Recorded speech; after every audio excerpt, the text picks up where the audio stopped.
Ana shu Yevropada Alp tog'larining ustidan samolyot uchib ketar ekan. O 10.000 metr balandlikda, 10 kilometr. Birdan samolyot shu bir yonib ketdi-da, 2-3 ga bo'linib turib odamlar quladi. 150 ta 200 ta odam. Hammasi o'ldi. Faqat bitta odam tirik qoldi. Qanday qilib tirik qoldi? Ana shu samolyot bo'linganda, hali kreslasiga baylanganmi, remen bilan qatirib olganmi? Kreslasi uzilib ketdi-da, shu toqqa qarab tushib keldi. Holatini tasavvur qiling-da. Nimalar o'tadi ko'zini oldida?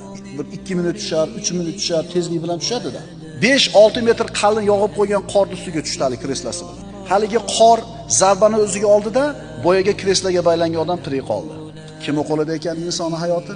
O'sha 200 ta odamdan bitta odam tirik qolishini Alloh xohladi, shu odam tirik qoldi. Ha boshqa bir odam, bu ham voqea qissa. Oyog'ini tagiga o'sha stulni qo'yib, lampochkani almashtirgani ko'tarildi. Lampochkani almashtirayotib turib, oyog'i toyilib ketdi. 1 metr balandlik yerdan. Shunday yerga yiqilib boshi bilan tushdi, o'ldi. Bir odam 10.000 metrdan tushib tirik qolyapti. Bir odam 1 metrdan yiqilib nima bo'lyapti? Shuning uchun birodar, sen Allohga muhtojsan, sen faqirsan.